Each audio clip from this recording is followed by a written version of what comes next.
Yes, thanks. Dear Minister, I would like to draw your attention to another important topic.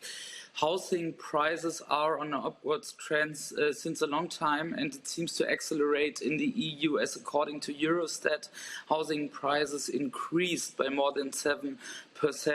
in the second quarter of last year. So we very warm welcome that you included housing market developments in your work program.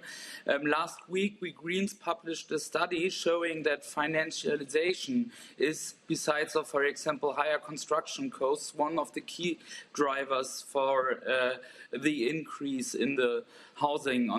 markets. According to the European Central Bank, real estate funds in the euro area have grown by 286% since 2010. So my question is, how do you intend to tackle this issue in the coming months? How would you steer public and private investment toward a sustainable and social housing while preventing the build-up of a housing bubble? And more concrete, would you support to treat housing as a special asset class within the social taxonomy plans of the European Commission? And would you support an extended macroprudential mandate for the European central banks to react on housing price inflation through tighter but socially regulation of mortgage lending, like, for example, Sweden and New Zealand already is trying to do? Thank you for your set of questions there, and also for your recognition that the Eurogroup has, I think, for the first time in its history, and definitely its recent history, that decided to discuss housing market developments as an important agenda topic in our Eurogroup meetings, and we'll be doing that in the second quarter of this year. And we made the decision to have this discussion in recognition of the pressures which increasing cost of homes, increasing rent levels, are having on the standard of living of the citizens that we all serve and represent. In terms of the very specific questions that the member put to me, firstly, in relation to the role of investment funds and the role of private sector capital in our housing markets. Again, this is something that would be outside my mandate as President of the Eurogroup, but I do expect it's something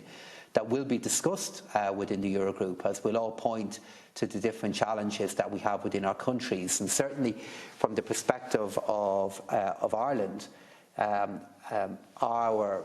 strong view, and the strong view of this government, is that we need to look at the role of all forms of capital in delivering the housing supply that we need. So as we look at the role of the private sector in delivering homes, that needs to be accompanied by a strong public sector and strong states and governments that are building homes in conjunction with the private sector to deal with the need for the supply of the right levels of social and public housing,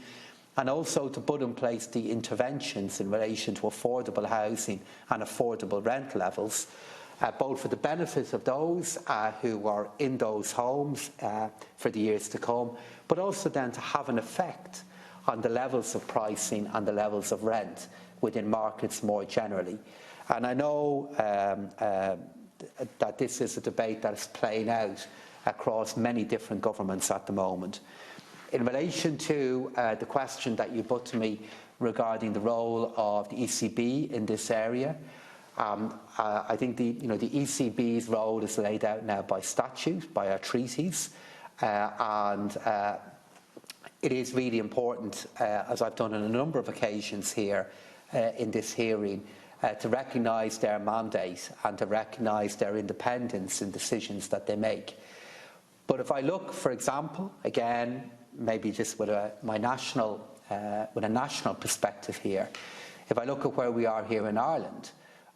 the Irish Central Bank, operating within the euro area, does have macroprudential rules in place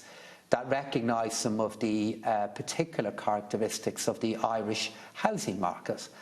It does so within the framework of the ECB, and I'm sure that central banks, country by country, as they look at developments within their housing markets, do have the capacity to put in place regulatory decisions that they believe are appropriate. And then in relation to your question there regarding the status of housing as a special asset class or its role in a taxonomy in the future, look, I'm afraid those are matters that are well outside my mandate within the Eurogroup, so I don't think it's appropriate for me to comment on them, and we haven't even got to the point of discussing those issues within ECOFIN yet. But of course I give them consideration if they do appear in our agenda,